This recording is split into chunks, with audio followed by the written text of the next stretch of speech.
उत्तराखंड दौरे पर देवेंद्र यादव कांग्रेस के प्रदेश प्रभारी हैं। देवेंद्र पार्टी कार्यकर्ताओं की टटोलेंगे नब्ज। देहरादून में रोजगार के मुद्दे पर गरमाई सियासत। बीजेपी प्रदेश उपाध्यक्ष का हरीश रावत पर तंज। कांग्रेस सरकार में हुआ व्यापक भ्रष्टाचार। देहरादून में चीता पुलिस होगी हाईटेक। इमरजेंसी में अब तुरंत मिलेगी सहायता। 150 पुलिसकर्मियों को किया गया चयनित। चमोली में मौसम का बिगड़ा मिजाज। ऊंचाई वाले क्षेत्रों में बिछी बर्फ की चादर। चमोली में बर्फबारी, बारिश से जनजीवन अस्त व्यस्त। और अल्मोड़ा के शशिखाल क्षेत्र में पानी आपूर्ति ठप। गुस्साए ग्रामीणों ने दिया धरना। एसडीएम को ज्ञापन सौंपा।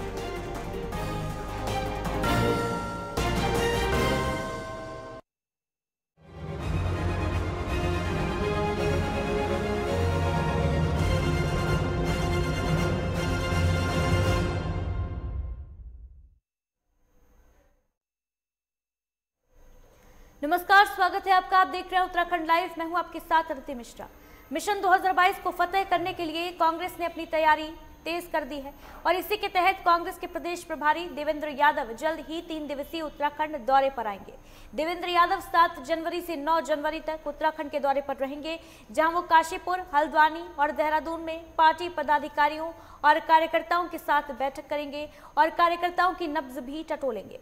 कांग्रेस प्रदेश उपाध्यक्ष सूर्यकांत दसमानिया ने बताया कि कांग्रेस प्रदेश प्रभारी 7 जनवरी को काशीपुर में कार्यकर्ताओं के साथ बैठक करेंगे और इसके बाद हल्द्वानी पहुंचकर कुमाऊं मंडल के उपाध्यक्ष और महामंत्रियों के अलावा जिला अध्यक्षों के साथ संवाद करेंगे। जनवरी को रुद्रपुर में यूथ कांग्रेस के कार्यकर्ताओं की बैठक होगी और इसके बाद हरिद्वार पहुंचकर वो गंगा आरती में हिस्सा लेंगे। 9 जनवरी को देवेंद्र यादव प्रदेश मुख्यालय में गढ़वाल मंडल की बैठक में शामिल होंगे, जिसमें प्रदेश महामंत्रियों, उपाध्यक्षों, सचिवों और जिला अध्यक्षों की बैठक में वो भाग लेंगे।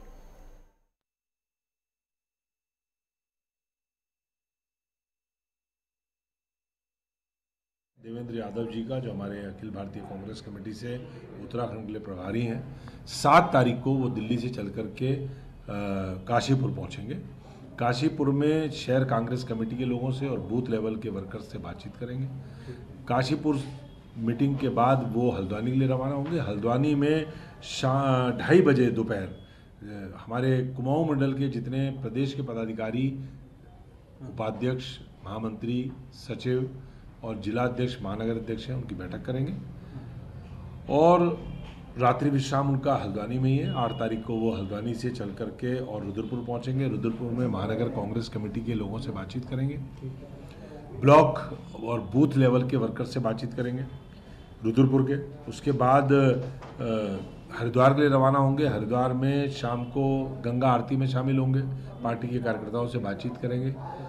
सुबह 9 तारीख को हरिद्वार से चल करके 11 बजे देहरादून मुख्यालय पहुंचेंगे।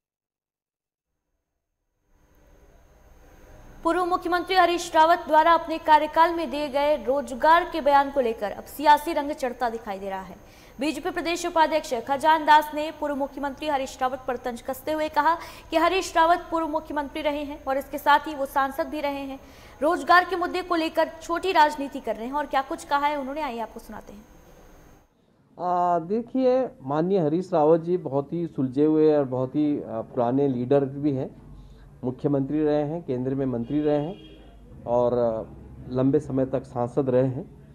परंतु इस तरह से हल्का स्टेटमेंट देना, जो मैंने पढ़ा उनका स्टेटमेंट कि हमने इतना रोजगार दिया है, 40,000 रोजगार की बात कर रहे हैं, किंतु अपने कार्यकाल में मात्र 4,000 रोजगार भी उन्होंने नहीं दे पाए और जो दिए भी होंगे वो भ्रष्टाचार हुआ, व्यापक भ्रष्टाचार हुआ उसमें। इसलिए जो उनका वो स्टेटमेंट है, रोजगार देने की जो बात की है, उसको मैं सिरे से खारिज करता हूं।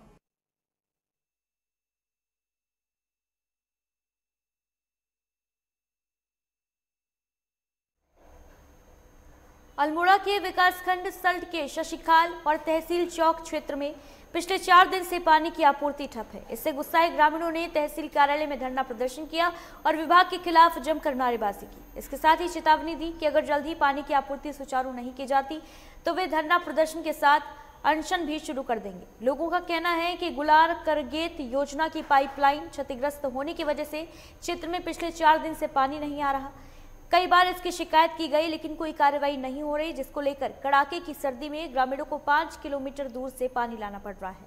वहीं गुस्साए ग्रामीणों ने प्रदर्शन कर एसडीएम को ज्ञापन सौंपा।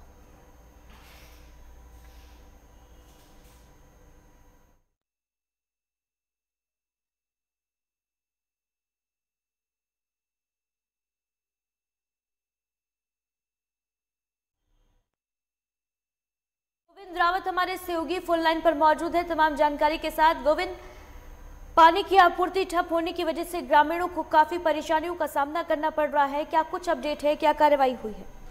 यहाँ पर जो है लोकल जो लोग हैं यहाँ पर उन्होंने जो है पानी की दिक्कत के लिए उप जिलाधिकारी को ज्ञापन दिया है। ये जो कोटेश्वर पंपिंग योजना है ये पूर्व में संचालित है और जो पुरानी पाइपलाइन है वो क्षतिग्रस्त हो चुकी है।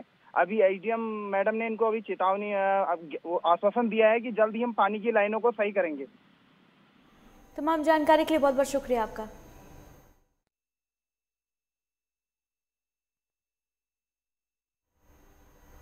वहीं चीता पुलिस को हाईटेक बनाने के लिए डीजीपी अशोक कुमार द्वारा दिए गए निर्देश के बाद देहरादून एसएसपी ने पहले चरण में 150 पुलिसकर्मियों को चयनित किया, जिनको पुलिस लाइन में प्रशिक्षण दिया जाएगा। वहीं एसएसपी योगेंद्र सिंह रावत ने बताया कि वर्तमान में चीता पुलिस और सीपीयू की जो व्यवस्था चल रही है इसमें सुधार लाने के लिए डीजीपी द्वारा निर्देशित किया गया है और इसमें एक प्लान तैयार किया गया है। इसके अंतर्गत पहले चरण में 150 पुलिसकर्मी चयनित किए जा रहे हैं और इनमें से 120 पुरुष और 30 महिला पुरुष होंगी। इन सभी प्रशिक्षण दिया जाएगा। मुख्य रूप से इस फोर्स का उद्देश्य है कि मौके पर स्थिति को संभाले और इसके साथ ही इनकी वेशभूषा और हथियार में परिवर्तन किया जाएगा।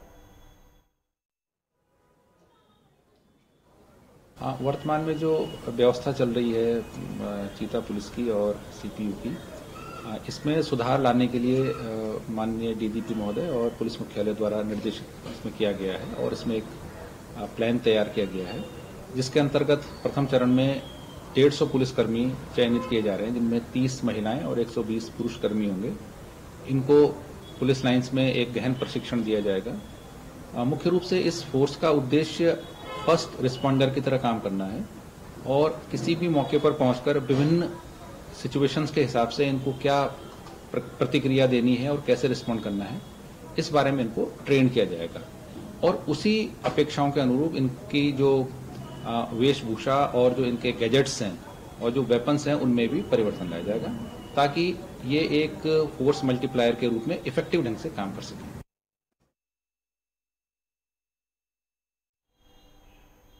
वहीं टिहरी में श्री राम जन्मभूमि मंदिर निर्माण निधि समर्पण अभियान के तहत पालिका सभागार में विश्व हिंदू परिषद के सह प्रांत प्रचारक प्रमुख ने बैठक की और बीजेपी से जुड़े पदाधिकारियों और कार्यकर्ताओं से जानकारी ली। इस बैठक में क्षेत्रीय विधायक और प्रदेश के कृषि मंत्री सुबोध उनियाल गामा ने शिरकत की।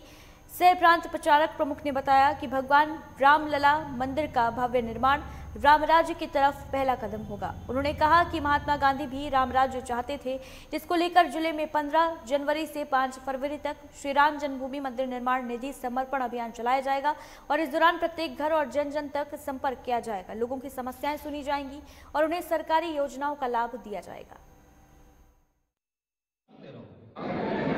2019 में श्री राम जन्मभूमि न्यास की स्थापना हुई।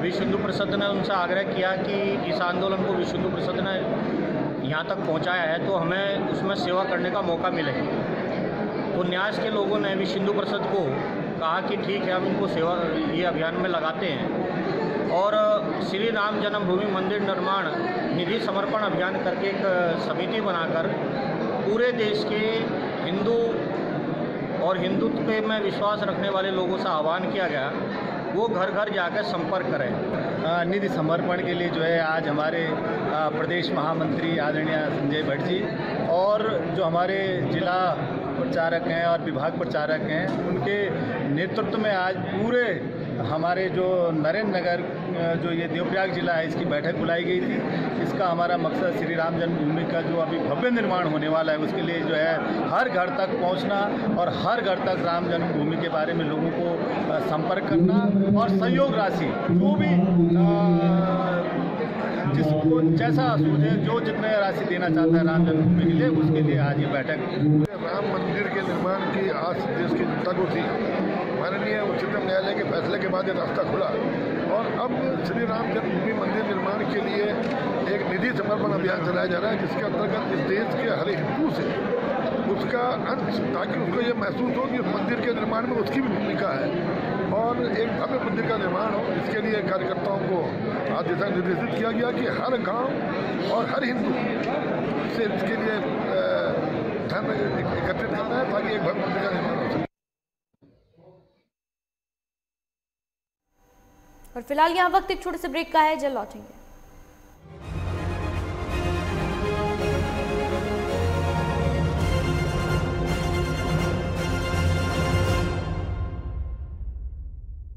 सपने देखने की कोई उम्र नहीं होती। सपने देखिए, हर उम्र में देखिए। इसलिए दर्द से हारना नहीं है, दर्द को हराना है। घुटना, कंधा या कमर, चाहे जैसा हो दर्द, डॉक्टर ऑर्थो आपको देता है दर्द से पूरी आजादी, एक भरपूर जिंदगी।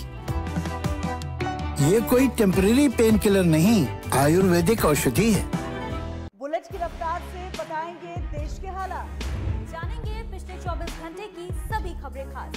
देखिए 3 की बात हमारे साथ एक नए अंदाज में। कानूनी दांवपेच में उलझी जिंदगी, इंसाफ की आस में लंबा इंतजार, अदालतों पर बढ़ता बोझ, बदलते कानून का क्या है सरोकार। लीगल एक्सपर्ट से जानेंगे उपाय। देखिए न्याय और कानून, गुरुवार और रविवार सुबह 11:30 बजे सिर्फ लाइव टुडे पर। वारदात की तह तक होगी पड़ताल, जुर्म की हर दास्ता होगी बेनकाब, हर अपराधी का होगा पर्दाफाश। देखिए क्राइम फाइल्स सोमवार से शनिवार रात 10:30 बजे सिर्फ लाइव टुडे पर।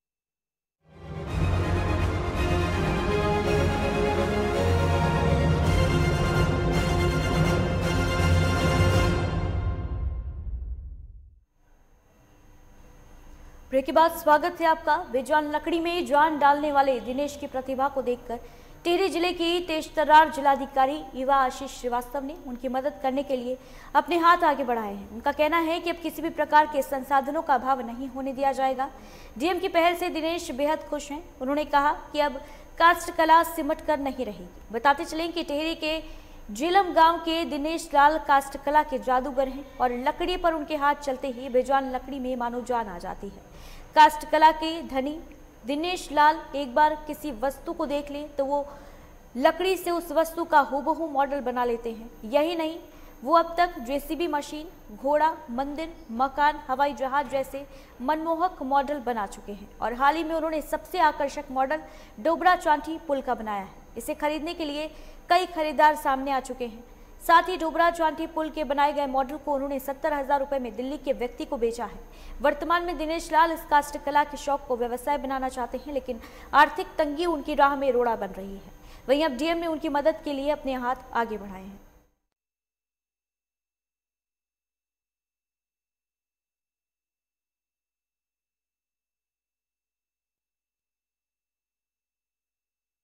अब तक तो मैंने स्टार्टिंग किया था पहाड़ी घर त्योहार से और ये कारवां बढ़ता गया, जैसे ढोल दमाऊ रणसिंगा सारी चीज़ें बनाई अपनी उत्तराखंड संस्कृति से।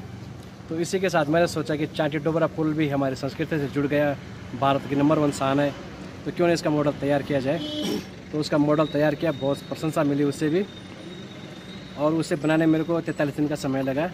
उसी के माध्यम से आज मैडम जी से मुलाकात हुई और बहुत प्रशंसा की मैडम जी ने, और मैं जिला मजिस्ट्रेट मैडम जी का बहुत बहुत धन्यवाद करता हूँ जिन्होंने मुझे आश्वासन दिया कि आपकी पूर्णतः मदद की जाएगी।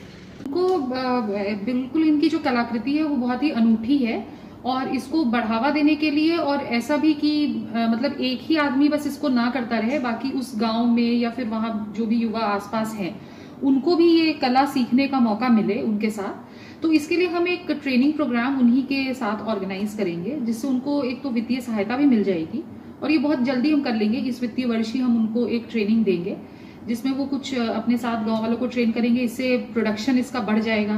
प्रोडक्शन बढ़ जाएगा तो हम इनको दुकान भी आवंटित करेंगे।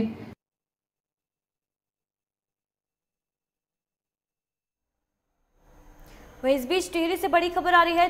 टिहरी में दर्दनाक सड़क हादसा हुआ है। कार हादसे में 2 लोगों की मौत की खबर सामने आ रही है। हादसे में 2 लोग गंभीर रूप से घायल हैं। डोबरा चांठी पुल देखकर वापस जा रहे थे सभी, और सभी मुजफ्फरनगर के रहने वाले बताए जा रहे हैं। चंबा डोबरा रोड पर उप्पू सराय के पास ये घटना घटी है। कार दुर्घटनाग्रस्त हो गई जिसमें 2 लोगों की मौत की खबर है। वहीं 2 लोग गंभीर रूप से घायल हुए हैं।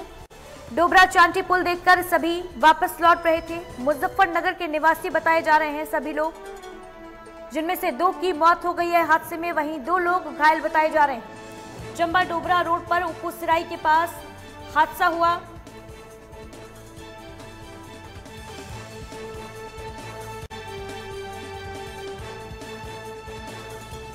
टिहरी से बड़ी खबर आपको बता रहे हैं। एक कार हादसे का शिकार हो गई जिसमें 2 लोग गंभीर रूप से घायल हैं, जबकि 2 लोगों की मौत हो गई है।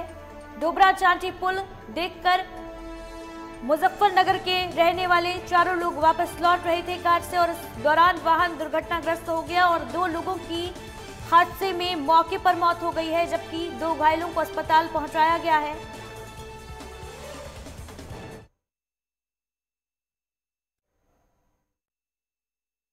पतंजलि योगपीठ ने अपना 26वां स्थापना दिवस मनाया और इस मौके पर बाबा रामदेव ने कोरोनिल वैक्सीन को लेकर कहा कि ये इम्यूनिटी के ऊपर डिपेंड है, उसका कोई साइड इफेक्ट नहीं होगा। उन्होंने कहा कि जहां देश दुनिया में पतंजलि ख्याति प्राप्त कर चुका है, वहीं योग गुरु बाबा रामदेव ने किसानों के मुद्दे पर पूछे गए सवाल के जवाब में कहा कि वो किसानों का समर्थन करते हैं। इसके अलावा उन्होंने कहा कि सरकार किसान विरोधी नहीं है, बल्कि सरकार किसानों के हित में काम कर रही है। विरोधी दलों द्वारा भ्रामक प्रचार किया जा रहा है और केंद्र सरकार को बदनाम किया जा रहा है।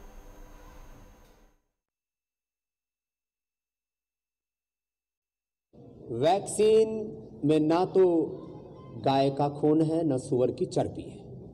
वैक्सीन से ना कोई नपुंसक होने वाला है और ना किसी राजनीतिक विरोधी दल की मौत होने वाली है या किसी को कोई बड़ा खतरा होने वाला है। सामान्य साइड इफेक्ट तो होते ही हैं वैक्सीनेशन आदि के, वो तो होंगे। वैक्सीन ना किसी पंथ की है, ना किसी पार्टी की है। वैक्सीन एक वैज्ञानिक शोध है। पंचपुरी हरिद्वार में शून्य से पतंजलि योगपीठ की यात्रा 26 वर्ष पहले शुरू हुई थी और इन 26 वर्षों में योग, आयुर्वेद और स्वदेशी एक जन आंदोलन बना है। आत्मनिर्भर भारत की सबसे बड़ी प्रेरणा पतंजलि बना है। वहीं हरिद्वार से बड़ी खबर है। अतिक्रमण पर पीला पंजा एक बार फिर चला है। बैरल नंबर 6 के आसपास के क्षेत्रों से अतिक्रमण हटाया गया है। कुंभ मेले को लेकर प्रशासन की बड़ी कार्रवाई सामने आई है। तेजी से अतिक्रमण हटाने का कार्य चल रहा है और एक बार फिर पीला पंजा चला है अतिक्रमण के ऊपर। बैरल नंबर 6 के आसपास के क्षेत्रों से अतिक्रमण हटा लिया गया है। तस्वीरें आपको दिखा रहे हैं। कुंभ मेले को लेकर प्रशासन की कार्रवाई तेज हो गई है और अतिक्रमण हटाने का अभियान जोरों शोरों से चल रहा है।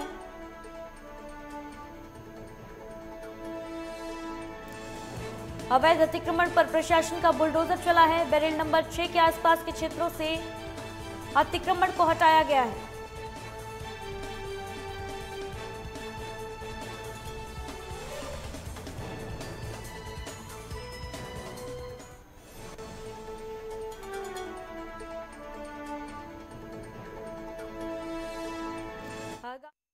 को लेकर प्रशासन अलर्ट नजर आ रहा है और तस्वीरें आपको दिखा रहे हैं।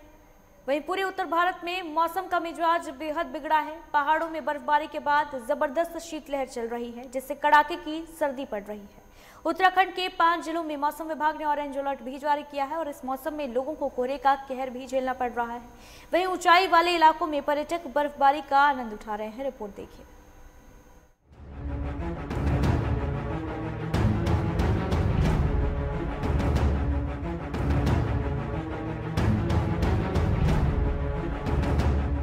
नए साल की दस्तक देने के साथ ही उत्तराखंड में बरसात और बर्फबारी का सिलसिला फिर से शुरू हो गया है। 1 जनवरी से लगातार मौसम का मिजाज बिगड़ा हुआ है। और ये थमने का नाम नहीं ले रहा है। हाड़ कपा देने वाली ठंड पड़ रही है और लगातार बरसात और बर्फबारी से तापमान में गिरावट महसूस की जा रही है। पहाड़ों पर पारा शून्य की तरफ लुढ़क रहा है, वहीं मैदान में भी कोहरा मुसीबत का सबब बना हुआ है।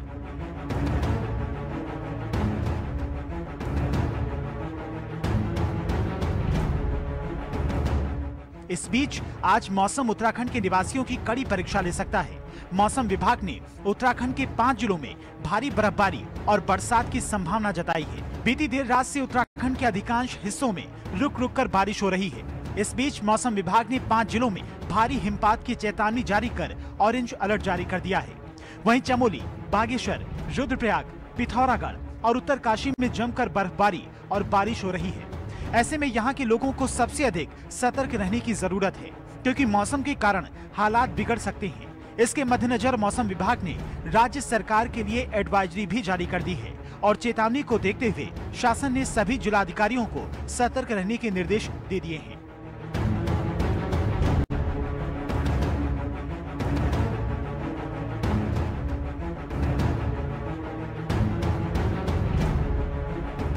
बीते सोमवार को केदारनाथ और बद्रीनाथ के आसपास की चोटियों में हल्की बर्फ गिरी, वहीं निचले इलाकों में दिन भर बादल छाए रहे और सोमवार की देर रात से ही कई जगह पर झमाझम बारिश शुरू हो गई। मौसम विभाग के निदेशक विक्रम सिंह ने बताया कि उत्तराखंड के चमोली, पिथौरागढ़, रुद्रप्रयाग, उत्तरकाशी और बागेश्वर में भारी हिमपात हो सकता है। 1600 मीटर से ऊंचे इलाकों में विशेष सतर्कता की जरूरत है और 2500 मीटर या उससे अधिक ऊंचाई वाले स्थानों पर जमकर बर्फबारी होगी। इसका असर मैदानी क्षेत्रों में भी पड़ेगा। इन 5 जिलों के अलावा देहरादून, पौड़ी, उधम सिंह नगर और नैनीताल में भी बारिश के साथ ओलावृष्टि हो सकती है। वहीं प्रदेश में शीतलहर भी चल सकती है और कई शहरों में कोल्ड डे कंडीशन बनने की भी आसार है। दिल्ली से यहाँ पे बहुत बर्फ पड़ी हुई, बर्फबारी है और अब मैं जा रहा हूँ ओली बाय ट्रॉली। सुंदर जगह है, मैंने काफी सुन रखा था इस बारे इससे इंटरनेट के थ्रू, और मैं अकेला आया हूँ, मुझे बहुत मजा आ रहा है और ठंड तो बहुत अच्छी है। अब सिर्फ इंतजार है कि स्नोफॉल हो जाए। यहाँ पे बहुत ठंड है और हमें इतना मजा आएगा और कल यहाँ पे बर्फ भी पड़ेगी और बर्फ में खूब बच्चों के साथ हम फन करेंगे और इतने एक्साइटेड हैं हम बर्फ देखने के लिए कि हम आपको बता नहीं सकते। तो हमारे हिसाब से आप जरूर आइए, यहाँ पे बहुत सुंदर जगह है।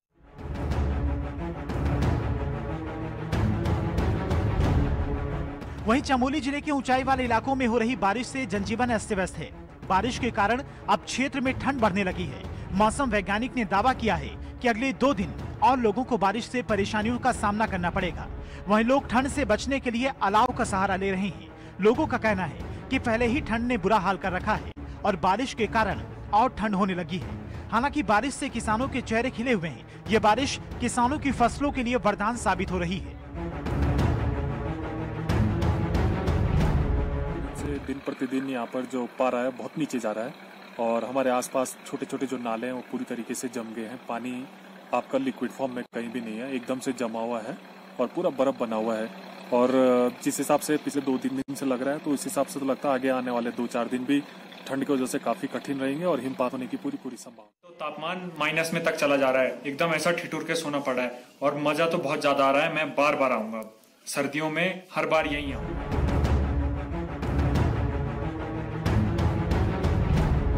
उत्तराखंड के पिथौरागढ़ के मुनस्यारी में ताजा बर्फबारी हुई। बर्फबारी के साथ ही पूरा इलाका शीतलहर से कांप उठा है।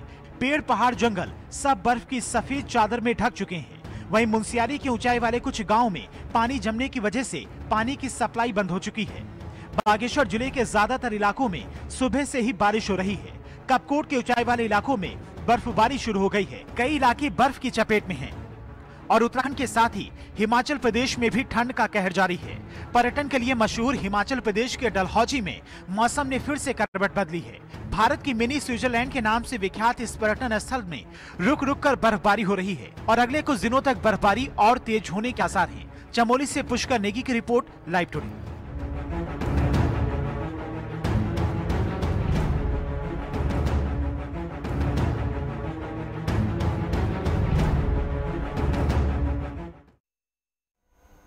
प्रदेश में अचानक मौसम ने करवट ली है, जिसकी वजह से ठंड का प्रकोप बढ़ गया है। ऊंचाई वाले इलाकों में भारी बर्फबारी हो रही है और पहाड़ के विभिन्न हिस्सों में हो रही बारिश के बाद विश्व पर्यटक स्थल मुनस्यारी में भारी बर्फबारी हुई, जिससे स्थानीय लोगों के साथ व्यापारियों के चेहरे खिले हैं। वहीं खलिया टॉप कालीमुनी क्षेत्र में भी जमकर बर्फबारी हो रही है और इस बर्फबारी का लुत्फ उठाने भारी संख्या में पर्यटक यहां पहुंच रहे हैं। बारिश और बर्फबारी की वजह से पूरे जिले में शीतलहर से ठंड भी बढ़ गई है। मुनस्यारी में आज सुबह से ही कालामुनी, बेटलीधार, पातलथौरा, खलिया टॉप, पंचाचूली, हसलिंग, शिपला केदार में भारी बर्फबारी हो रही है। निचले स्तर पे लगातार भारी वर्षा हो रही है और काफ़ी यहाँ पे ठंड बढ़ चुका है और पूरा जनजीवन अस्त व्यस्त हो गया है। और इन्हीं खबरों के साथ बुलेटिन में बस इतना ही। दीजिए इजाजत। नमस्कार।